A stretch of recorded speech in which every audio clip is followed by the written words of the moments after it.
Welcome to the Contemporary Music Centre's Salon and episode 5 for this new online series of our Salon across the summer months. And we're calling this episode Small is Beautiful. And it's a programme of miniatures for piano and electronics and toy piano, curated, performed, and in the case of one of our works, composed by Xenia Pestova Bennett. Hi Xenia, great to see you.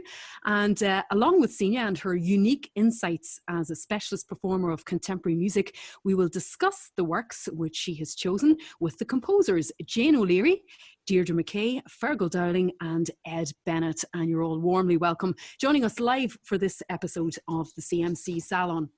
Xenia, you've titled this programme Small is Beautiful. Why is that, and what's in store for the audiences in this episode? So the inspiration comes from a collection of essays by a German-born British economist, F.E. Schumacher. Small is beautiful. And I suppose some of the ideas explored are how we can perhaps approach the way we do things in more people-centric ways. So this idea of small scale rather than large scale policies that can be very effective. And I find this interesting, but I also like the title. I think it has a nice ring to it. So we'll start with your first set of works, because we're going to hear 3 sets where you have selected works that you think will sound well together. Let's hear the first set, which is from Jane O'Leary's A Palette of Preludes, the 3rd movement, Playful, Deirdre McKay's The Moon, and from Fergal Dowling's Mixed Synthetic Fabrics for Piano and Live Electronics, the 5th movement, Expands.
Xenia Pestova Bennett performing works by Jane O'Leary, Deirdre McKay and Fergal Dowling.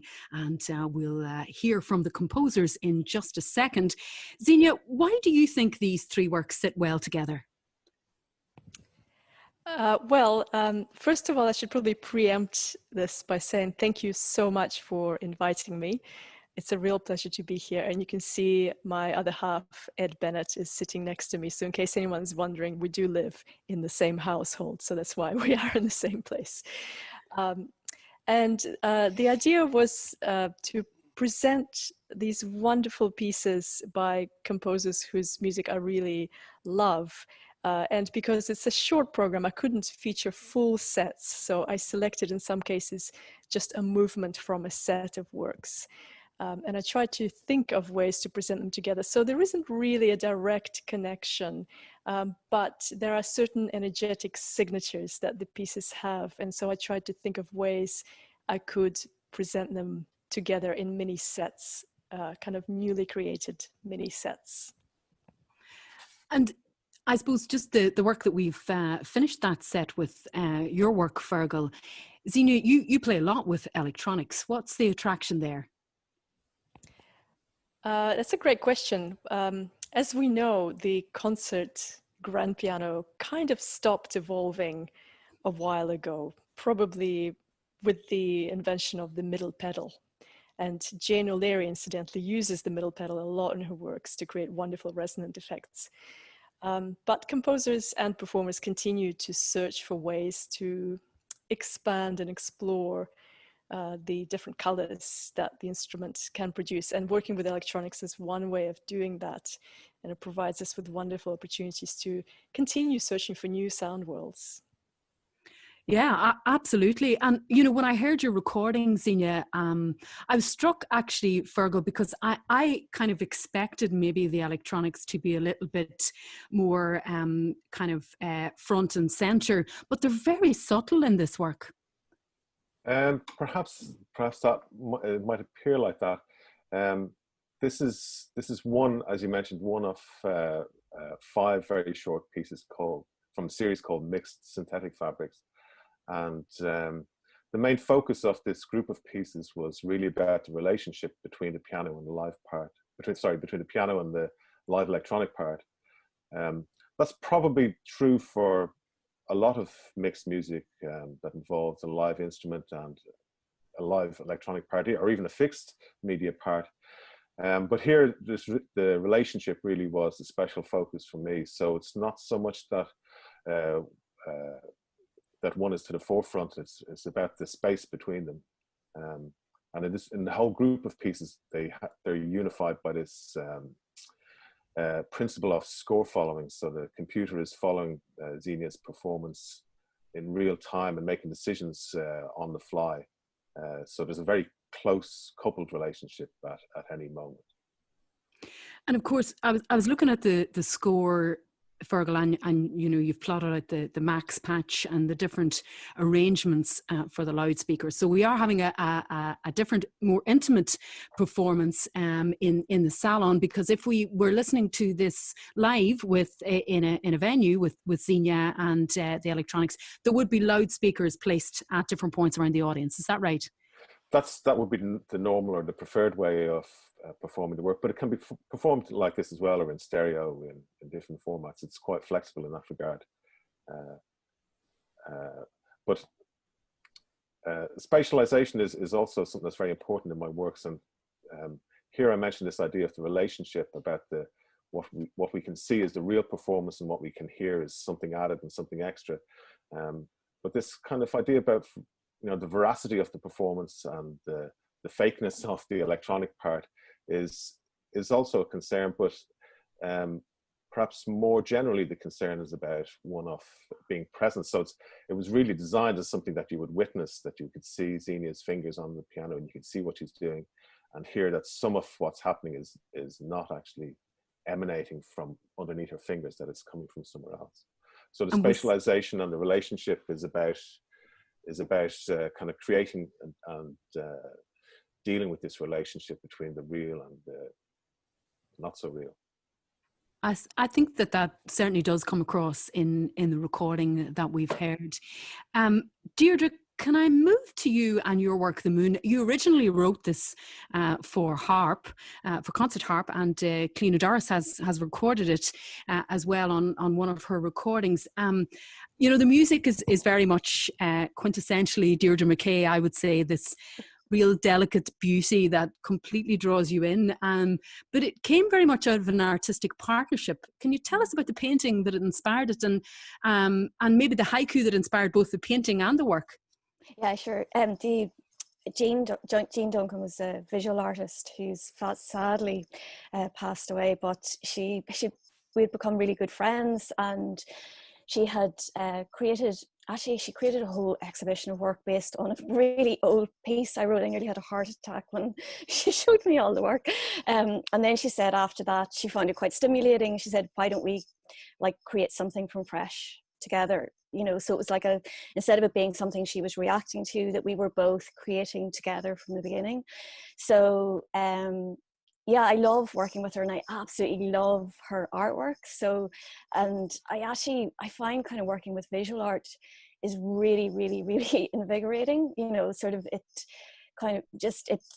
throws you into this other world and lets you explore musically in a different way, or maybe in a way that is sort of what I do in my mind anyway, a little bit. Maybe that's why, but I loved working with her. And so we came up with, the original was 7 short movements for solo harp. So the moon is like the middle movement. And then, so it was originally written for Cliona with a whole gallery of artwork and responding to these tiny, tiny haikus. So I had 7 pieces responding to 7 haiku and to what Jean was creating. So I kept going to her gallery and see what, you know, she was doing with each haiku, and, you know, I'd play her bits and we kind of shared throughout. But so she had, like, for this piece, she had a gorgeous single art piece, The Moon, and it was responding to a child's haiku. So 5 of the haiku are Japanese in origin. Kieran Carson translated one of them. And then there's 2 Irish haiku from children. So one of them's Donegal girl who had published a beautiful little haiku through Pushkin Trust. And then The Moon was written actually by my niece, who was 9 at the time. She was obsessed with the moon from she was tiny. So, and I kind of, there was, I think, sort of the simplicity. Most kids are completely enchanted by the moon, you know, so, and the fact that it moves, you know, so the kind of magical aspect of the moon kind of captivates most kids in my life. You know, they all fall in love with the moon when they're small. So so I kind of tried to keep like a real simplicity with the material, so that you weren't overcomplicating things, that you were kind of trying to keep, I suppose in some ways in my mind it was like trying to keep that simplicity or uncomplicated vision of a child a little bit. So it's quite spare, but it always, you know, when you write music that's that spare, you feel so exposed. You know, you feel really kind of like you're leaving yourself raw and unprotected.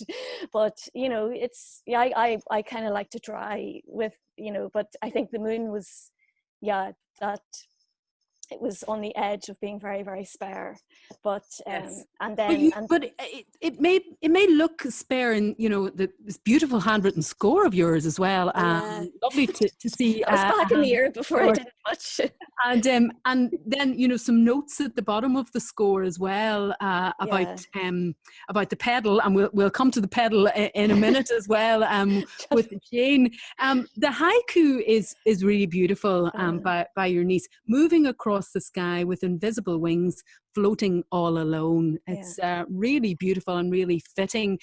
Xenia, for you as a performer, is it a challenge, or, you know, when you're presented as Deirdre has set herself with this kind of very kind of spare material, but, you know, all the atmosphere is there in terms of kind of the potential to create the atmosphere that she wants? Yes, in fact, this kind of texture can be the most challenging to perform on the piano, when you have to really think about sound and resonance and the progression of events. Mm-hmm. Yeah. And can you just tell us a little bit about how the pedal, because there is this line about the pedal and about this using the pedal for the sound. Yes, so Deirdre is very specific with her pedal markings. And in fact, I would be curious to hear her speak about the pedaling in this piece. I tried to be faithful to the score. I hope I managed. I know you will be gorgeous, always. Actually, Xenia is the first person to play this, we think, publicly, that I know of. So in the piano version. In the piano version. Yeah, so it's now Xenia's little baby, the piano version. Fantastic, and a world premiere for the Salon. I'm thrilled. I think she's played at Nana McCarrick as well. Great. Well, an online premiere then for us on the Salon. Delighted to hear that. Jane, can we talk about the pedal in your work, because it's very, very important. It's essential to the piece. And you speak in the program note about the sostenuto pedal and, perhaps it being underused or underexplored in terms of expression with piano works. Yes, it's something that really interests me because I have found the piano challenging to write for, and it's my own instrument. I've been living with the piano, playing it since I was 4 years old. It's my constant companion. But when I come to composing for the piano, there's this burden of history, with the huge amount of 18th century, 19th century piano music that I know. I'm searching really hard for ways to explore the instrument. And as you know, it's really important to me to investigate what's possible from the instrument. So when it comes to the piano, this was an obvious thing that I have often in the past, in most of my works actually, used a lot of playing on the strings and exploring kind of direct sounds made by the fingers and other things. But in these pieces, they were just written as little studies, basically in the use of the middle pedal. It's called the sostenuto pedal. And it only came into existence, it was patented by Steinway in 1874. So it's really a 20th century kind of addition to the piano, late 19th century into the 20th century. And I think it's a fabulous device and part of the piano. So I wanted to explore it a bit more. And I have found that a lot of composers don't specify or use creatively the pedals. So I decided I would use only the keyboard. I wouldn't be putting fingers on the strings or anything unusual, but I would explore the pedal. And these are little studies. I actually called it a palette of preludes because I was thinking of Chopin's set of preludes. Just short pieces which can be played on their own. And this is great that the middle piece, the third piece out of 5, is going to be heard, we've just heard on its own, because that's fine, or it can be played as the whole set, preludes. And it's basically, there's one chord which is sustained by this sostenuto pedal. The way it works is when you depress the keys, this sostenuto pedal is then depressed, and it allows only those notes to resonate as you go forward, and every other note, it doesn't resonate beyond when you hold it down. So there's this background layer, and I love layering of sounds. So there's one chord for this little piece which resonates throughout, and everything else is just manipulated around that. That's very well manipulated around it, and very beautifully performed by Xenia in that recording that we've just heard. Xenia, can I come back to you for our next set of pieces, the second set that you've chosen? And you've bookended this set with 2 works for toy piano by Ailis and Riain, one of which is very short and the other is quite frantic at times. And we catch our breath in the middle of this set with Ed's work, The Space Between. But before we come to Ed about his work, Xenia, can you tell us a little bit about playing the toy piano? Is it still considered a bit of a novelty instrument, do you think? Well, it's an interesting little instrument, and certainly not super common, but more and more performers play it. So it's it has become a concert instrument in its own right in recent years. And it really is a child's toy, originally designed and built for children. And inside we have metal rods instead of strings as we have on a regular piano. So the sound is very different. It's a percussive sound and the action is very different. So playing it has its own challenges, but it's also really fun, and it really creates a different mood, a different atmosphere as soon as you introduce toy piano into a piano recital. Yeah, there's quite a percussive element to Ailis's piece, well, particularly the second piece. Yeah, definitely. So I think that Ailis is exploring the kind of rhythmic elements that the little instrument is capable of there. Ed, your work that we're going to hear in the middle of the toy piano works, it's for the regular piano, the space between, and the title is fairly, I suppose, it conjures up a little of what we're going to hear. Be probably fair to say that you have the pausing is as important as the notes in this piece, is it? Yeah, I mean, I think the title is obvious when you hear the music. Yeah, it's really about resonance and silence, I suppose, and how music can frame silence. So yeah, and how the silence is as important as something that's sounded. So silence often forgotten about in music. So it's just a little simple work, I think, that just frames silences. Sorry.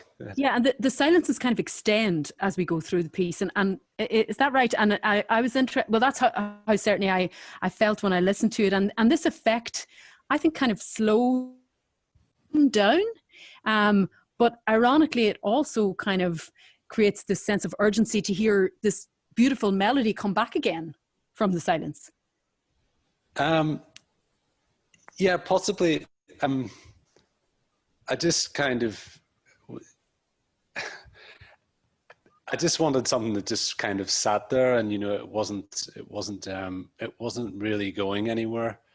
But and I suppose it plays a little bit with maybe if it sets something up which might provide some sort of preconception as to what's going to happen, but very little happens really. And the silence kind of extends. I mean, it's really a sort of little.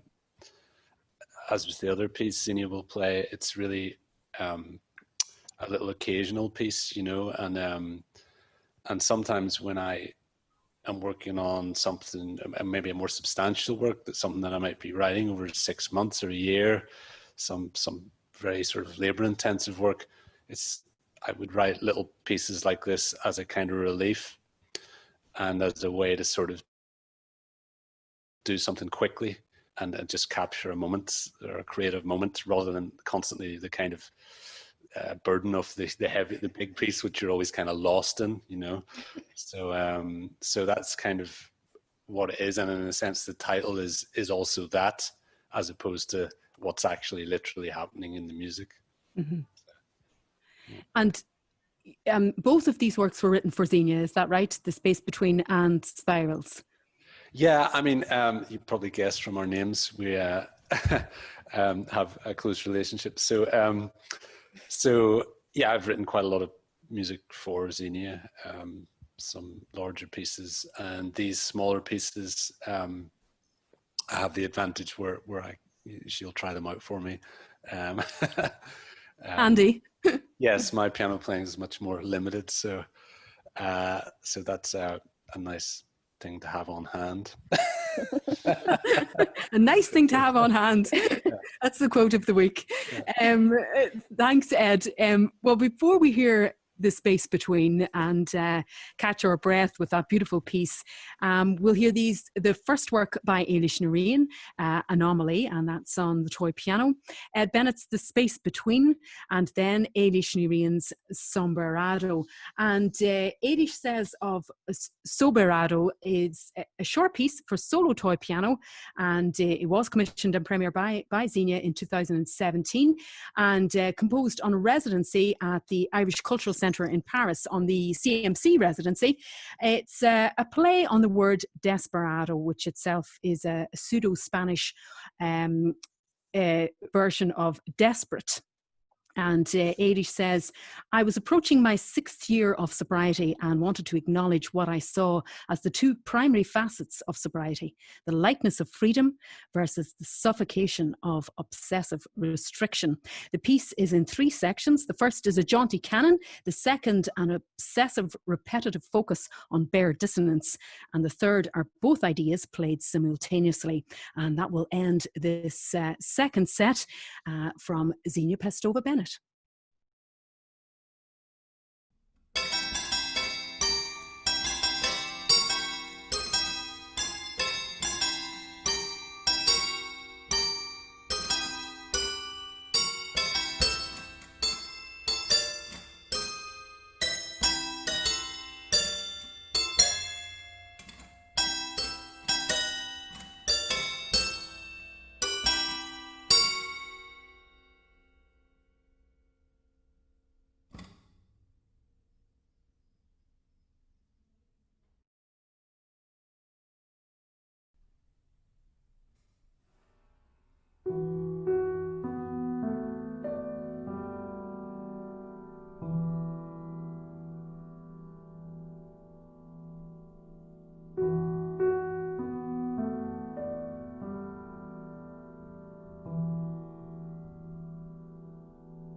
Xenia Pestova Bennett with the performance of Ailis Riain's Anomaly on toy piano, Ed Bennett's The Space Between, and Ailis Riain's Soberado also on toy piano. Xenia, it's been a challenging time and really unprecedented time for all of us in the last few months. And you've been in the garden a fair bit on sunny days, which has inspired you to create this piece that we're going to hear in the final set. Yes, this is just a tiny little snapshot postcard, and it's written for pianist and fellow yogi and meditator Rolf Hind. So he sent out a request to composers and friends to write little pieces for him. So he's collecting these postcards. And so frogs and insects is a snapshot of our garden. We have plenty of insects and we have quite a few frogs. They hang out in the pond, and then there are lots of tadpoles. So we've seen quite a few grown frogs, many tadpoles, and something in between. Recently I saw a baby froglet, which is very, very cute. Is this the first time that you have written works for yourself or anyone else? No, you might not believe it or know it, but I actually studied composition. I didn't know. Yes. So I took a long break from composing, but then I went back into composing through improvising. And I have a new album out on Diatribe Records featuring my own works for the magnetic resonator piano and the magnetic resonator piano with Ligeti Quartet. So that's kind of my return to composition. I also have a new EP out on the Cafe Otto digital label, which features my own works for vintage synthesizers. It's called Atonal Electronic Chamber Music for Cats. So check it out. Wonderful. And it was a wonderful performance at New Music Dublin of your works that are featured on the Diatribe label as well. And speaking of Cafe Otto, this work, Ed, your spirals, am I right that you performed that at our showcase, Xenia, in Cafe Otto in 2018? Yes, that's right. This was one of the pieces. Yeah. Yeah, I thought that it really kind of stayed with me. It's really kind of it's a very memorable piece. These spirals sort of up and up, and then where you close the work at the high end of the piano playing on the wood. I mean, with this work, Ed, was there a particular effect that you wanted to achieve? Sometimes, the work sort of reveals itself as you write it. I mean, often, I think, actually.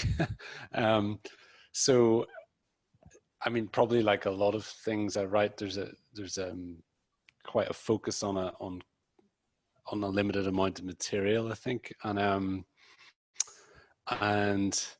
really, again, this was one of those pieces that was a kind of a moment, really. It was probably written in a day or maybe 2 days. I can't remember exactly. In the middle of something much bigger, and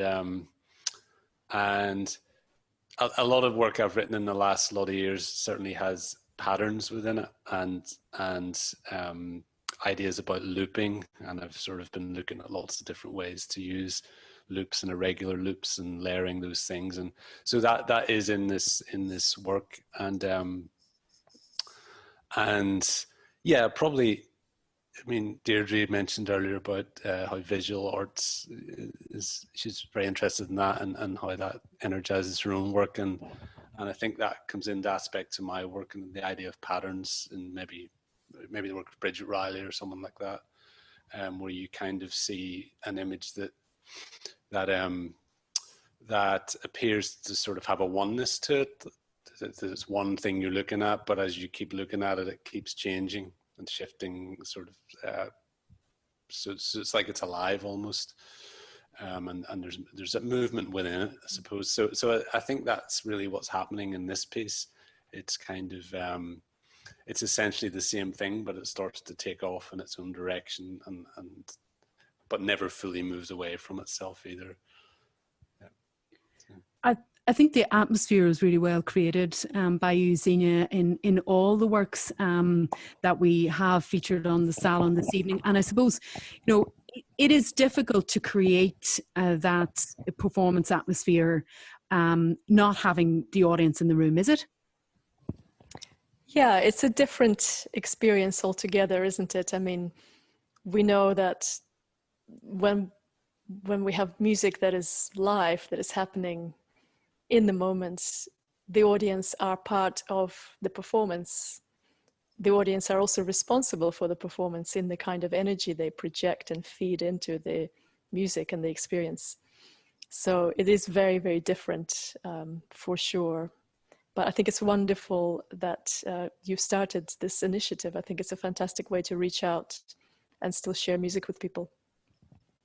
We're really enjoying hearing all the performances across the Salon. Let's hear the final set for your selection. Your own work, Xenia, Frogs and Insects, a postcard for Rolf, and Ed Bennett's Spirals from 2017.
Closing our 5th episode of the CMC Salon, Ed Bennett's Spirals and Xenia Pestova Bennett's Frogs and Insects, a postcard for Rolf. It's been an absolute pleasure to have a chat with you all on this salon, and Xenia, a real privilege to hear your performances on piano and toy piano. Big thanks to you, Xenia, to Ed, Jane, Deirdre and Fergal for joining us for this episode. Next week, well, it's a real episode for all guitar enthusiasts, as it's focusing on the guitar repertoire and in performance Benjamin Dwyer. Full details of that on cmc.ie and on our social media channels. Thanks for joining us.